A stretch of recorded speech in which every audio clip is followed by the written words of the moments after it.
The greatest prison is not one of stone, but one of desire. A prison where the captive begs to stay, worships the warden, and fears only freedom. This is not a story of love. It is a lesson in how to build that prison, with you as its sole architect. Let us begin by dissecting a failure. Your failure. A failure born from a noble yet fatally flawed premise, the belief that devotion is a reward for goodness. You have been taught the idealist's playbook.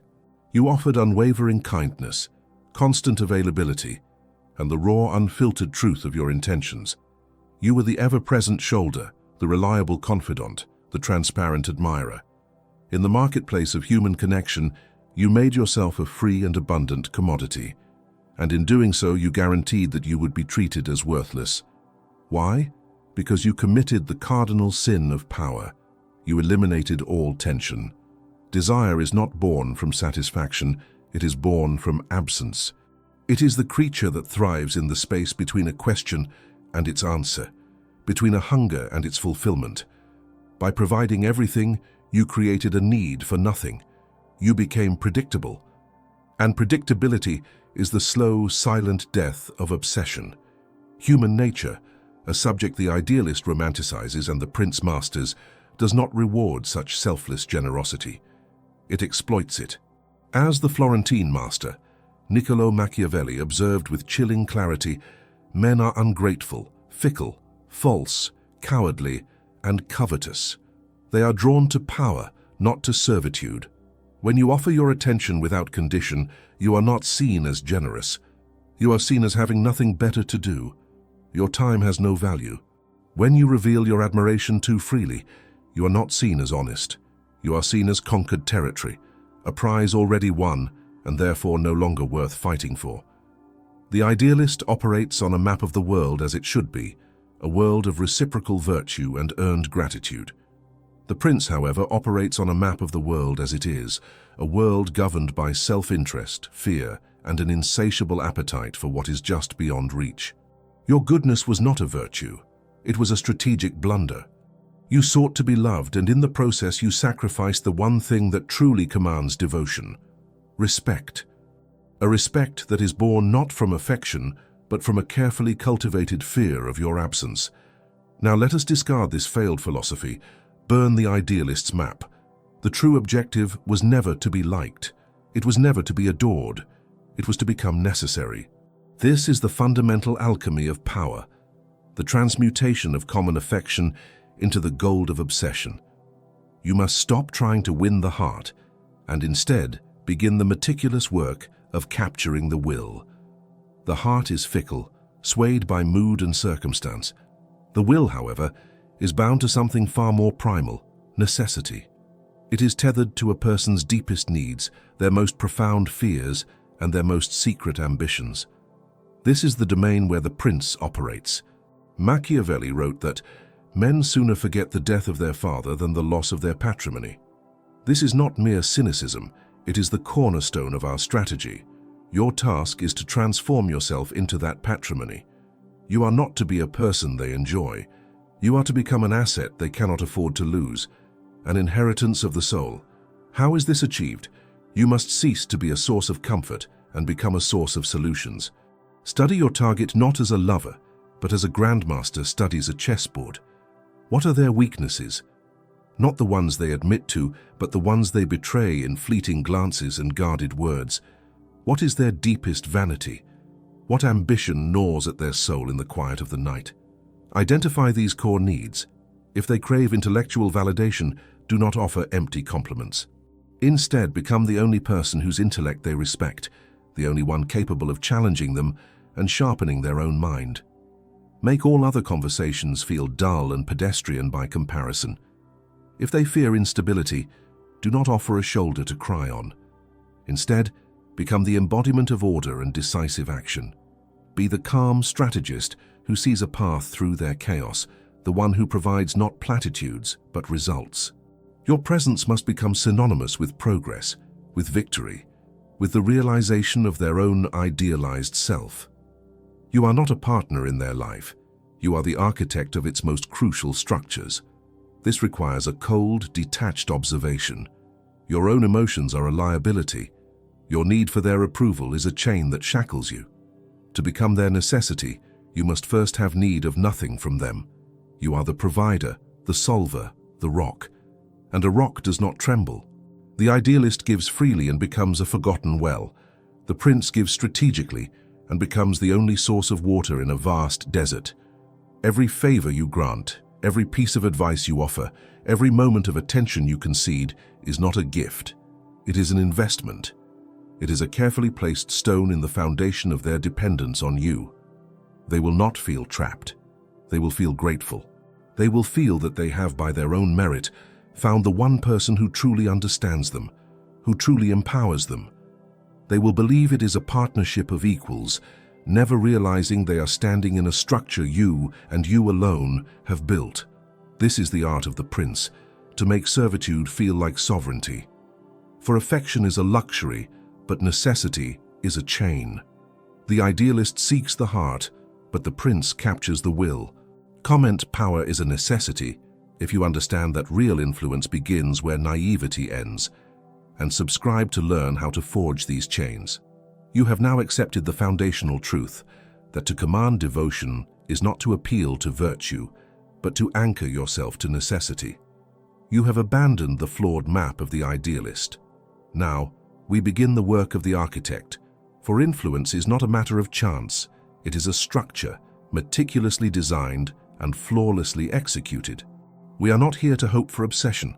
We are here to build the cathedral in which it will reside, stone by deliberate stone. This is the architecture of influence, a craft built upon two pillars: the calculated manipulation of your very presence and the profound art of arming yourself with the weaknesses of others.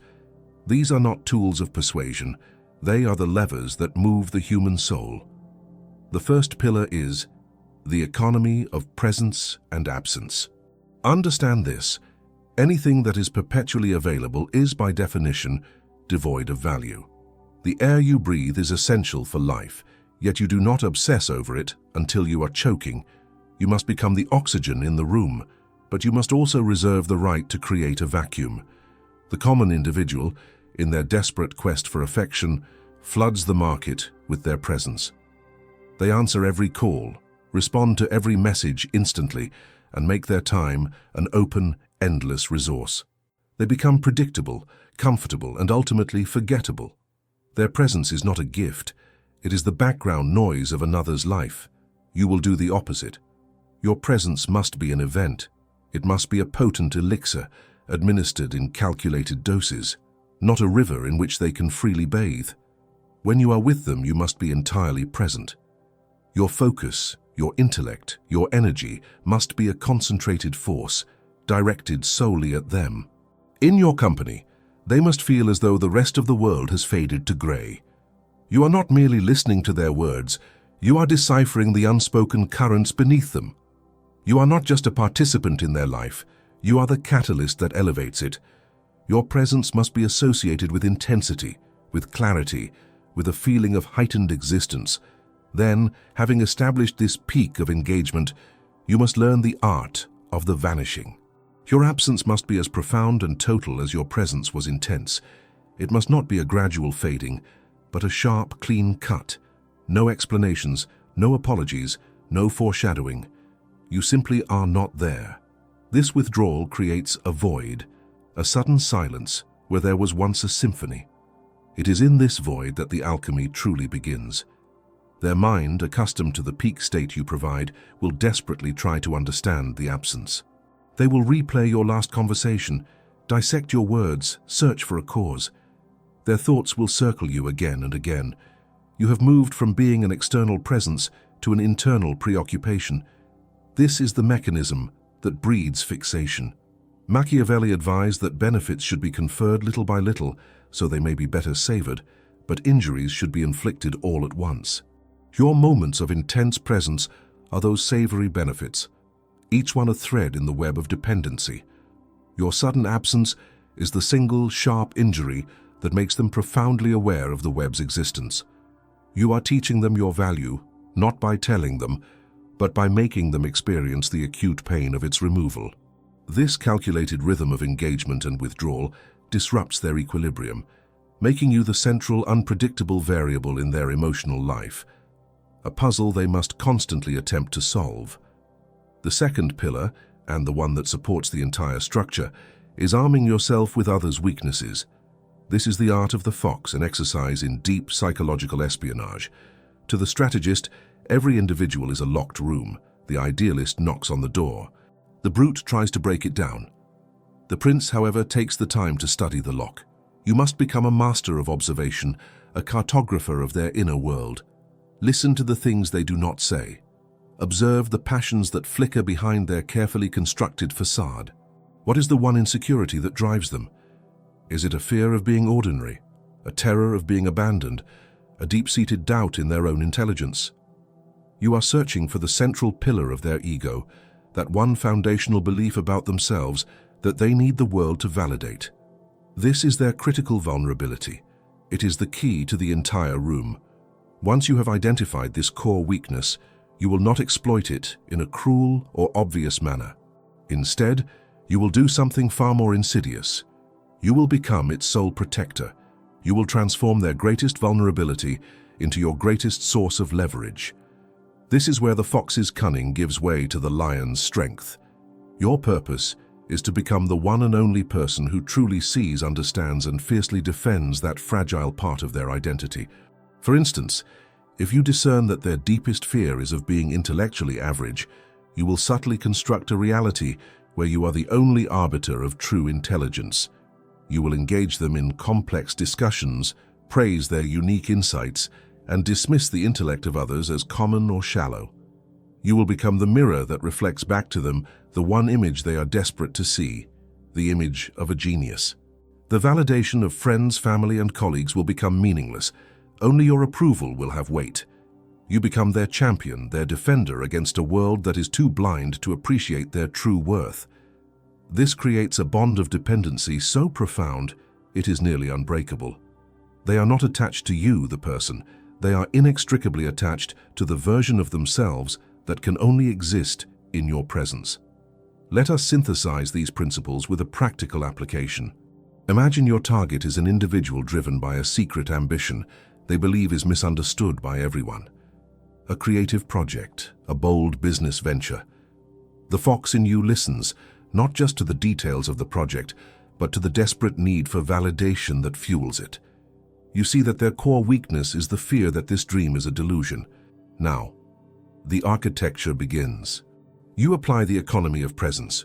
When you are with them, you are their most insightful critic and their most fervent believer. You provide resources, ideas, and a level of understanding that makes them feel finally, truly seen. You become indispensable to the project and therefore indispensable to their identity. Then, at a critical moment, when they are most dependent on your guidance, you execute the economy of absence. You withdraw completely. The project stalls. The self-doubt they kept at bay rushes in. The silence from you is not just an absence of communication, it is a verdict on their dream. It is the confirmation of their deepest fear that without you, they are nothing. The psychological vacuum you have created will be filled with a frantic, desperate, all-consuming need for your return. They are not merely missing a collaborator. They are experiencing the loss of their own potential, a patrimony of the soul. And they will do anything to get it back. This is not attraction. This is the careful, deliberate construction of a magnificent prison. You have laid the foundation and erected the pillars of your structure. The target now understands your value through the painful lesson of its absence, and their core vulnerabilities now serve as the anchors of their dependency. But a fortress, no matter how strong, is merely a static object. Now we must animate it. We must breathe life into the architecture and turn it into a dynamic, inescapable psychological landscape. This is the third and most crucial phase, the domination of the mental scenery. This is where we move from structural engineering to a grand, sustained performance. It is the art of conducting a war entirely within the mind of another, a war in which their own thoughts become your most loyal soldiers. This conquest begins not with an outward action, but with a profound internal victory, the mastery of your own indifference. The first front in this war is internal. Before you can control their emotional state, You must achieve absolute sovereignty over your own. The fatal flaw of the common person is emotional reaction. They respond to anger with anger, to affection with affection, to desperation with either pity or contempt. Their inner world is a chaotic reflection of their external circumstances. You, however, must become the calm, unassailable center of the storm you are about to create. The throne you seek to occupy is the throne of unpredictability, and it can only be occupied by one who is truly unmoved. You must cultivate a strategic detachment, a clinical dispassion that allows you to observe the emotional turmoil of your target not as a participant, but as a scientist observes a reaction in a crucible. Their joy, their anxiety, their pleading, these are not personal appeals to you, they are data. They are indicators of the efficacy of your strategy. This inner coldness is your primary weapon and your ultimate shield. Without it, you will be drawn into their chaos and lose all control. The moment you begin to genuinely need their approval, the moment their sadness begins to genuinely affect your decisions, is the moment you have abdicated the throne. With this internal fortress secure, you can begin to wield instability as your primary tool. The human mind is an engine of prediction. It abhors a vacuum of logic. It will work tirelessly to find a pattern, to establish a cause and effect narrative for the world around it. Your task is to become the one element in their life that defies pattern. You must become a source of calculated dissonance. One day you are the embodiment of warmth and profound connection, sharing insights so intimate they feel like a revelation of the soul. The next, you are a glacier of polite, impenetrable distance. There is no fight, no argument, no discernible reason for the shift. The change is total, seamless, and utterly maddening. This is not the simple hot and cold game of amateurs. This is a deliberate campaign of psychological disruption. The periods of warmth are designed to create an ever higher peak of intimacy, making the subsequent fall into the valley of coldness all the more jarring. This constant oscillation between emotional reward and withdrawal forces their mind into a state of perpetual analysis. They will lie awake at night, replaying every conversation, scrutinizing every gesture, desperately trying to solve the unsolvable equation of you.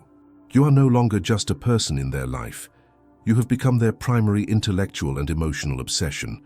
While they are lost in this labyrinth you have created, you remain serenely at its center, detached and in control, observing their frantic efforts with the calm focus of a predator. Now with their inner world destabilized, you perfect the external spectacle. Machiavelli's timeless observation that men judge more by what they see than by what they feel is the guiding principle of this act. Your entire public self must become a calculated performance. Every word, every action, every apparent display of emotion is a carefully chosen piece of costume in the grand theater you are producing for an audience of one. The key is to project an image of profound virtue and deep feeling that stands in stark contrast to the cold, strategic execution of your plan. You must appear to be the one who is guileless, who feels things more deeply than others, who is perhaps even a little wounded by the harshness of the world. This is the art of the perfect facade. Your generosity must appear spontaneous, not calculated. Your moments of vulnerability must seem like unintentional glimpses into a noble soul, not scripted scenes designed to elicit trust. This is the deeper meaning of the prince's craft, to have the strength to do what is necessary in the shadows, while maintaining an unblemished reputation in the light. When you provide a gift or a favor, it must be presented not as a strategic investment in their dependency, but as an uncontrollable overflow of your generous spirit. When you withdraw, it must be framed not as a calculated maneuver to create anxiety, but as a reluctant retreat, a sign that you are perhaps overwhelmed by the depth of your own feelings or burdened by unknowable complexities. You are building a narrative, a mythos around yourself. They must see you as a figure of immense depth and passion, whose actions, though confusing, must surely spring from some profound hidden logic they have yet to grasp. This belief, that there is a noble reason behind your unpredictable behavior, is what keeps them engaged in the puzzle, rather than abandoning it.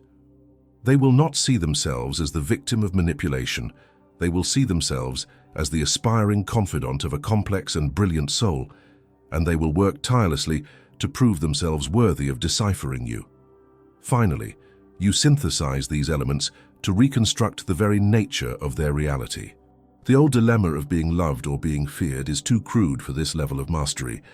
Your goal is to become the source of both their greatest pleasure and their most profound pain. You are conditioning them with a precision that would be the envy of any behavioral scientist. Your presence becomes associated with an almost euphoric state of validation and intensity. In your company, they are the best version of themselves, wittier, deeper, more alive. You are the drug that unlocks their highest potential. Consequently, your absence is not merely a lack of your company, it is an active state of withdrawal. It is the grey, mundane world reasserting itself. It is the chilling return of all the insecurities and doubts you had so expertly banished.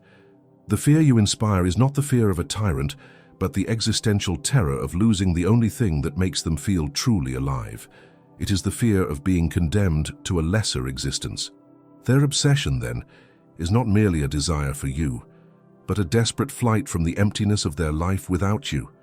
You have ceased to be a person they want and have become a condition for their own happiness, a psychological necessity they will be unable to imagine living without.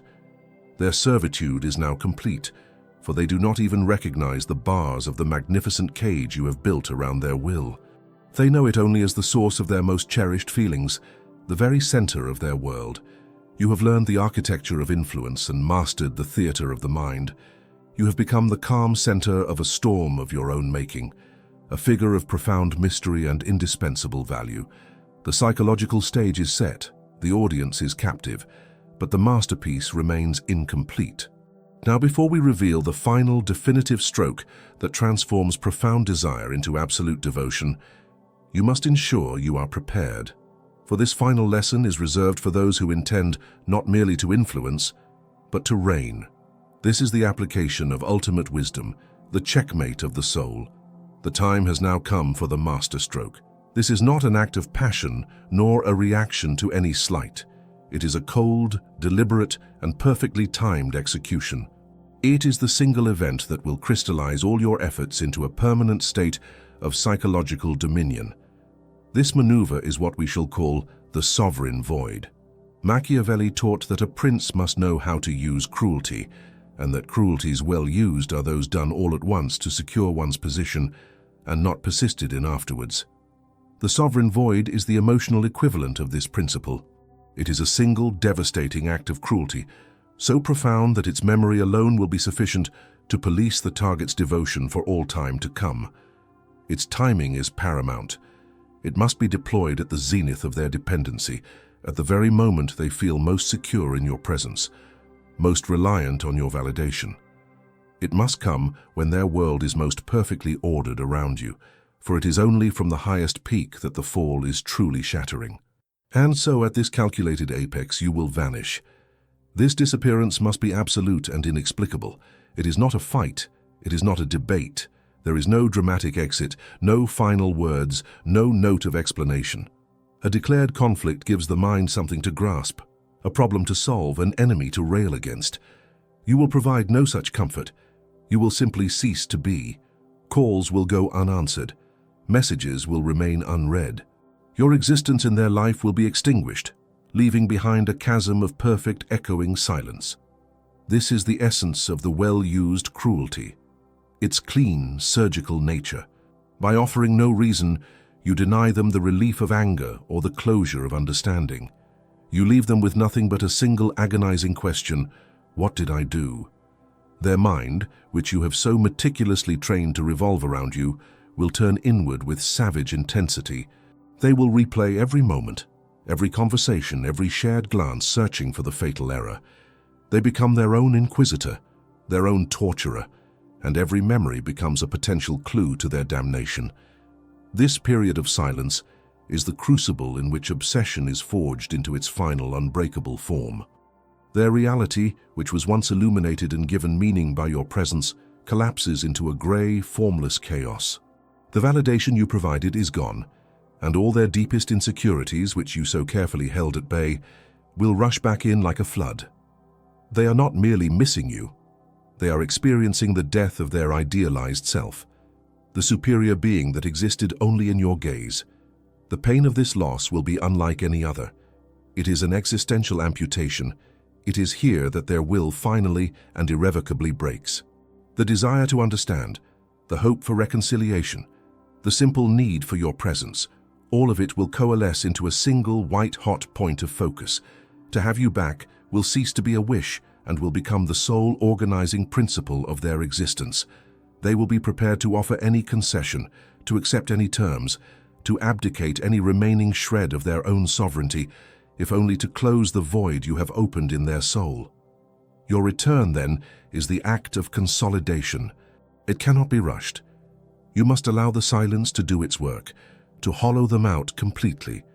Only when they have reached a state of utter desperation do you make your move. Your reappearance must be as deliberate and controlled as your disappearance. You do not return in a torrent of emotion. You return as a calm, distant force, perhaps offering a plausible, yet ultimately unsatisfying explanation for your absence, a personal crisis, a need for solitude. The reason itself is irrelevant. Its only purpose is to provide them a thin narrative thread to cling to, preventing them from shattering completely. The true purpose of your return is to establish the new order. The old dynamic of seeming equals is gone forever, vaporized in the crucible of your silence. A new unspoken constitution is now in effect. By returning, you have shown them that you are the sole arbiter of their emotional reality, that you hold the power to create their world and the power to destroy it with a moment of calculated indifference. From this point forward, your power is no longer active, it is atmospheric. It needs no further grand maneuvers. The memory of the sovereign void is enough. The fear of its return will become the silent, ever-present guardian of your influence. They will learn to anticipate your needs, to read your moods, to modify their behavior to ensure they never again provoke your withdrawal. They will walk on eggshells not because you are a tyrant, but because the alternative, the chilling emptiness of your absence, is a fate they cannot bear to contemplate again. You have established a new state, a kingdom of the mind where your approval is law, and their primary purpose is to maintain the stability of your reign. Their servitude is now complete because they believe it to be a choice, a necessary condition for their own happiness. They will protect the bars of their own cage, mistaking it for a sanctuary. In the final analysis, the pursuit of this power is not a matter of good or evil. Such labels are the luxuries of those who do not concern themselves with results. It is rather a question of efficacy. It is an acknowledgement that in the chaotic, often brutal theater of human relations, obsession is not a mystical force of the heart. It is a predictable response to a meticulously engineered set of psychological conditions. It is the final, logical outcome for a will that has been systematically dismantled and rebuilt around a new center of gravity. You have not won a battle for affection. You have executed a flawless campaign of psychological conquest. You have learned to see human nature not for what it pretends to be, but for what it is, a collection of levers, fears, and vanities. And you have had the audacity to pull those levers. The ultimate power is not to be loved or even to be feared, but to become the unquestioned architect of another's reality, to build a world in their mind, and to have the courage to sit upon the throne you have created.